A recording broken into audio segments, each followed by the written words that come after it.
Hello students, জ্ঞানজ্যোতি coaching সেন্টারের পক্ষ থেকে তোমাদের সকলকে জানাই আরো একবার স্বাগত। তো আজকে আমি তোমাদের সঙ্গে যে বিষয়টি নিয়ে আলোচনা করব সেটা দেখো তোমরা স্ক্রিনে দেখতে পাচ্ছ। শিক্ষা মনোবিদ্যার যে বিষয়বস্তুগুলি রয়েছে সেই বিষয়বস্তুগুলি নিয়ে আজকে তোমাদের সঙ্গে আলোচনা করব। তো আলোচনা শুরু করার আগে তোমাদের একটি গুরুত্বপূর্ণ ইনফরমেশন দিয়ে রাখি। দেখো এখানে কিন্তু তোমাদের কোর্স ডিটেলস দেওয়া রয়েছে। তোমরা যারা বাঁকুড়া ইউনিভার্সিটি অধীনস্থ বিভিন্ন কলেজগুলিতে অর্থাৎ 4th সেমিস্টারে মেজর এডুকেশন নিয়ে পড়াশোনা করছো, তোমাদের জন্য কিন্তু মেজর কোর্স ফি রাখা হয়েছে 1199 টাকা। এর মাধ্যমে কিন্তু তোমরা অনেক কিছু পেয়ে যাচ্ছ। যেমন দেখো এখানে হাই কোয়ালিটি নোটস পাচ্ছ, live classes, recorded classes, 100% common suggestions কিন্তু তোমরা পেয়ে যাচ্ছ। এবং তোমরা যারা ভাবছো মাইনর কোর্স ফি কত, তোমাদের মাইনর কোর্স ফি রাখা হয়েছে 699 টাকা। এর মাধ্যমে কিন্তু তোমরা 100% কমন সাজেশনস এবং বিভিন্ন নোটস পত্র কিন্তু আমাদের এখান থেকে পেয়ে যাচ্ছ। ঠিক আছে, তো তোমরা যারা ভাবছো এই সেমিস্টারে আমাদের সঙ্গে যুক্ত হবে, দেখো কর্নারে দুটো নাম্বার দেওয়া রয়েছে 7076398606, সাপোর্ট হচ্ছে 6295916282। এই দুটো নাম্বারের মধ্যে যে কোনো একটি নাম্বারের সঙ্গে যোগাযোগ করে তোমরা কিন্তু আমাদের সঙ্গে যুক্ত হয়ে যেতে পারো। চলো দেরি না করে আলোচনায় ফিরে যাচ্ছি। দেখো এখানে আমরা কি আলোচনা করব যে এই যে বিষয়বস্তুগুলি রয়েছে এডুকেশনাল সাইকোলজির বিভিন্ন বিষয়বস্তুগুলি রয়েছে, যেমন সাবজেক্ট ম্যাটার, এই বিষয় নিয়ে আলোচনা করব। ঠিক আছে, কোন কোন বিষয়গুলি রয়েছে সেই বিষয় নিয়ে আলোচনা শুরু করছি। দেখো শিক্ষা মনোবিদ্যার কর্মপরিধি যদি আমরা বিশ্লেষণ করি তবে দেখা যাবে শিক্ষা মনোবিদ্যার নির্দিষ্ট কিছু বিষয়বস্তু রয়েছে। সেই সব বিষয়বস্তুগুলি নিয়ে কিন্তু এখন আলোচনা।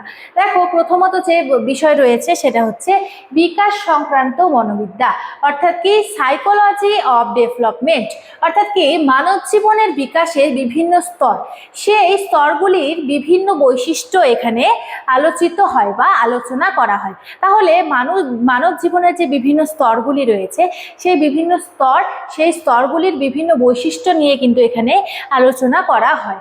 জীবন বিকাশের বিভিন্ন দিক যেমন দৈহিক, মানসিক, সামাজিক, প্রাক্ষবিক ইত্যাদি এখানে আলোচিত করা হয়। তাহলে এডুকেশনাল সাইকোলজি যে রয়েছে এর আরও একটি বিষয় রয়েছে, সেটা হচ্ছে বিকাশ সংক্রান্ত মনোবিদ্যা, যেখানে কি দৈহিক, মানসিক, সামাজিক, প্রাক্ষবিক ইত্যাদি বিষয়গুলিকে কিন্তু আমরা আলোচনা করতে দেখতে পারবো। ঠিক আছে, এখানে কি বিভিন্ন বিকাশের বৈশিষ্ট্যের সঙ্গে সঙ্গে পাঠ্যক্রমের প্রকৃতি সম্বন্ধে আলোচনাও এই বিষয়েরই অন্তর্ভুক্ত। এরপরে দ্বিতীয় কি রয়েছে যে প্রেষণা সংক্রান্ত মনোবিদ্যা, অর্থাৎ কি সাইকোলজি অফ মোটিভেশন, অর্থাৎ কি প্রেষণা থাকা কিন্তু প্রেষণা সৃষ্টি করা কিন্তু অনেক বড় কথা।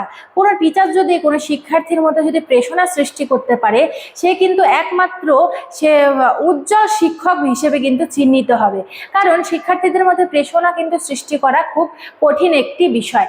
এখানে কি রয়েছে, শিক্ষার্থীর বিভিন্ন আচরণের পিছনে কি কারণ রয়েছে, কেন সে আচরণ করছে, ঠিক আছে, অর্থাৎ শিক্ষার্থী কেন ওই ধরনের আচরণ করে তার ব্যাখ্যা দেয় প্রেষণা, অর্থাৎ কি মোটিভেশন। শিক্ষা যেহেতু আচরণ পরিবর্তনের প্রক্রিয়া, সেহেতু এই বিষয় শিক্ষা মনোবিদ্যায় অন্যতম গুরুত্বপূর্ণ বিষয় হয়ে দাঁড়িয়েছে। এরপরে কি কোনো নির্দিষ্ট লক্ষ্যে পৌঁছানোর জন্য প্রেষণার আলোচনা অত্যন্ত প্রাসঙ্গিক। এই যে প্রেষণার জায়গায়, প্রেষণা কিন্তু এডুকেশনাল সাইকোলজি অর্থাৎ কি শিক্ষা মনোবিদ্যার মধ্যেই কিন্তু এটি পড়ে, অর্থাৎ কি প্রেষণা জাগানো কিন্তু একটি শিক্ষা মনোবিদ্যারই একটি অংশ। অর্থাৎ এখানে বলা হয়েছে প্রেষণা সংক্রান্ত মনোবিদ্যা কিন্তু এর সঙ্গে যুক্ত, এটাকে কিন্তু আমরা একটি মনোবিদ্যার অর্থাৎ শিক্ষা মনোবিদ্যার একটি বিষয় হিসেবে জানতে পারি। এরপরে দেখো কি রয়েছে, দেখো অভিযোজনের মনোবিদ্যা, অর্থাৎ কি অভিযোজনের মনোবিদ্যা মানে সাইকোলজি অফ অ্যাডজাস্টমেন্ট। অভিযোজনের কথাটির অর্থ হচ্ছে অ্যাডজাস্টমেন্টকে কিন্তু আমরা অভিযোজন বলছি। ঠিক আছে, শিক্ষার্থীদের গৃহ ও বিদ্যালয়ের বিভিন্ন পরিস্থিতিতে অভিযোজন করতে হয়। যদি সে প্রকৃত অভিযোজনে সক্ষম না হয় তাহলে তার শিক্ষণ প্রক্রিয়াতে কিন্তু ব্যাঘাত ঘটবে এবং তার শিক্ষণ প্রক্রিয়ায় কিন্তু বিভিন্ন ঘাটতি আমরা দেখতে পারবো, সেই ঘাটতিগুলি কিন্তু পূরণ করতে হবে। সেই জন্য শিক্ষা মনোবিদ্যার অন্যতম একটি বিষয় হলো অভিযোজনে সাহায্য করা, অর্থাৎ শিক্ষার্থীদেরকে অভিযোজনে অর্থাৎ অ্যাডজাস্টমেন্ট করতে সাহায্য করা। এরপরে একটি বিষয় রয়েছে, সেটা হচ্ছে দলগত আচরণের মনোবিদ্যা, অর্থাৎ কি সাইকোলজি অফ গ্রুপ বিহেভিয়ার, অর্থাৎ দলগত যে আচরণ রয়েছে সেই আচরণের কথা কিন্তু এখানে বলা হয়েছে। দেখো, মানুষ সাধারণভাবে দলবদ্ধ হয়ে থাকতে ভালোবাসে। যখন সে একটি পরিবারে বসবাস করে তখন তার পিতা মাতা দাদু ঠাকুমা সকলেই কিন্তু থাকে, তাহলে তার যে সৃষ্টি হয় দলবদ্ধ হয়ে থাকার, সেটা কিন্তু পরিবার থেকে কিন্তু সৃষ্টি হয়ে যায়। ঠিক আছে, ভালোবাসে তারা থাকতে। শিক্ষার্থীর ক্ষেত্রেও কথাটি সমানভাবে প্রযোজ্য। দলগত আচরণ শ্রেণীকক্ষের শিক্ষণ পরিবেশকে প্রভাবিত করে। ঠিক আছে, এবং কি করে, শ্রেণীকক্ষে দলগত আচরণের প্রকৃতি ও স্বরূপ সম্বন্ধে জানা কিন্তু বিশেষভাবে প্রয়োজন। এই কারণে শিক্ষা মনোবিদ্যায় দলগত আচরণ সংক্রান্ত বিষয়বস্তু কিন্তু বিশেষভাবে স্থান পেয়েছে। তাহলে দেখো, এডুকেশনাল সাইকোলজি যে রয়েছে এর বিভিন্ন বিষয় নিয়ে আলোচনা করলাম। প্রথমে হচ্ছে বিকাশ সংক্রান্ত মনোবিদ্যা, প্রেষণা সংক্রান্ত মনোবিদ্যা, অভিযোজনের মনোবিদ্যা, দলগত আচরণের মনোবিদ্যা। এই যে 4টি বিষয়, এই বিষয় নিয়ে কিন্তু আমি আলোচনা করলাম। তো আমার আলোচনা আমি এখানেই শেষ করছি। ভিডিওটি শেষ পর্যন্ত দেখার জন্য থ্যাংক ইউ।